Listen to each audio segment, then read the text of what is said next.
মুসলিমদের যেটা করেছে, মুসলিমদের একটা কথাই বলবো, কিচ্ছু চিন্তা করবেন না, কিচ্ছু হবে না।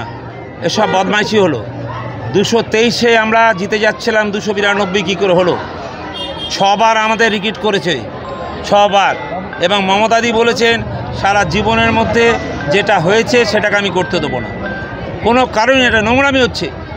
মুসলিম ভাইরা আমাদের সাথে নেই, মুসলিম ভারতবর্ষ লড়াই করেনি, মানুষকে ভালোবাসেনি। ক্রিকেট খেলে আমাদের প্লেয়ার বিরাট জায়গায় নিয়ে যাচ্ছে, সেখানেও তো মুসলিম পাওয়া যাচ্ছে। আমাদের কাছে মুসলিম হিন্দু কিছু ব্যাপার নেই। ভীষণ ডিসঅ্যাপয়েন্ট, আমরা জিরে গেছিলাম কিন্তু আমাদের হারিয়ে দেবে। পার্সেন্টটা হচ্ছে আমাদের যে মিটিং ওখানে ফেলতে হয়, কাগজটা দিতে হয় বা এটা বলতে হয়, একটা এরকম লাইট আছে সেটা টিপতে হয়, টিপতে যদি মিস হয় কাগজ হবে। সেটা প্রথম শুরু করেছে, মানে দ্বিতীয়বার বললো এটা ডিসমিস হয়ে গেল, আবার 20 মিনিট পর আবার করলো সেম। এধারে আমরা, ওধারে বিজেপি, এরকম টিম ছিল। সেখানের মধ্যে দিয়ে আমাদের একটা পয়েন্ট চায়, 1 এরম বলে, 1 বললেই আমাদের টিপে দাঁড়াতে হবে গ্রিনে। তুমি গ্রিন, আর না যদি না জানো রেড, এই না করো। এইটা আমাদের কাছে খুব দুঃখে। প্রথম দিন যখন জিতলাম ও ঘুরিয়ে দিল, না না না বাবা এটা অসুবিধা। দ্বিতীয় দিন, তৃতীয় দিন, চতুর্থ দিনে একদম সরাসরি এসে আমাদের বলে দিল 223 আর 290 ম্যানিপুলেট করে দিচ্ছে। আমি বিশ্বাস করো, আমি দাঁড়িয়ে সারা রাত সকাল 5-4টে থেকে ছিলাম, জোর করে হারিয়ে দিচ্ছে। প্রতিবাদ ভীষণ হচ্ছে আমাদের, ভীষণ ভয়াবহভাবে ওরা ভয় পাচ্ছে। এটা তো অন্যায় করেছে। তুমি দেখো না, তুমি মেশিনটা চলছে বলে এটা মোটামুটিভাবে ইলেকশনের সময় তো হয়, ওনারা ইলেকশনে তো আমি করে থাকি। আমি খুব ডিসঅ্যাপয়েন্ট, আমি একদম সামনে বসছি। এসএসসির যোগ্য অযোগ্য চাকরির ব্যাপার নিয়ে না না, ও তো বিজেপি ম্যানেজ করে দিয়ে বন্ধ করেছে। বিজেপির লোকেরা ওখানে মন্ত্রী, তারা ইচ্ছা করে দিদিকে অসুবিধে করবে। সিপিএম রয়েছে তার সঙ্গে ইঁদুর, এরা কোনো কাজে করে না, ঘুরে বেড়ায় সারাদিন। কিন্তু এটা আমি বলছি, মমতাদির মতো মানুষ সব দিয়ে করবে, সব করে দেবে, নিজের রক্ত দিয়ে করে দেবে মমতাদি। জয় বাংলা, কোনো অসুবিধা নেই, আমি চ্যালেঞ্জ করে যাচ্ছি।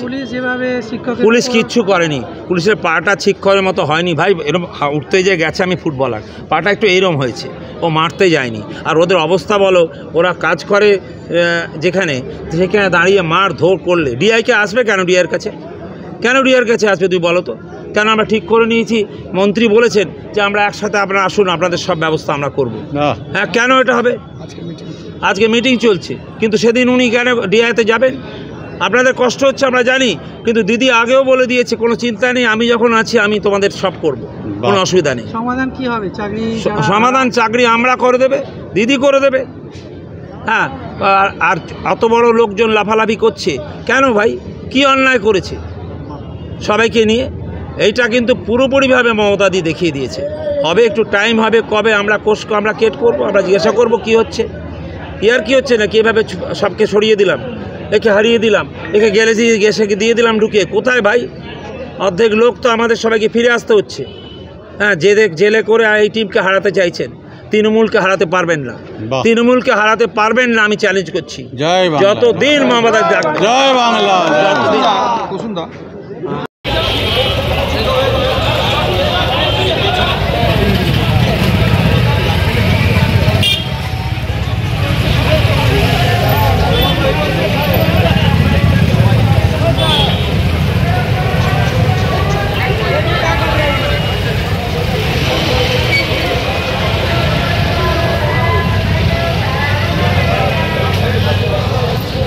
26,000 সরকারি চাকরি যাদের শিক্ষকরা যারা বাতিল হয়েছে, সিপিএম বিজেপির চক্রান্ত বলে মনে করছে তৃণমূল কংগ্রেস, সেই নিয়ে এই প্রতিবাদ ধিক্কার মিছিল। বিজেপি ও সিপিএমের যৌথ ষড়যন্ত্রে 26,000 শিক্ষক শিক্ষিকার চাকরি যাওয়ার প্রতিবাদে এই ধিক্কার মিছিল মহাবীর চক থেকে শুরু করে বেলুর বাজার পর্যন্ত শুরু হয়েছে ইতিমধ্যে এই প্রতিবাদ মিছিল।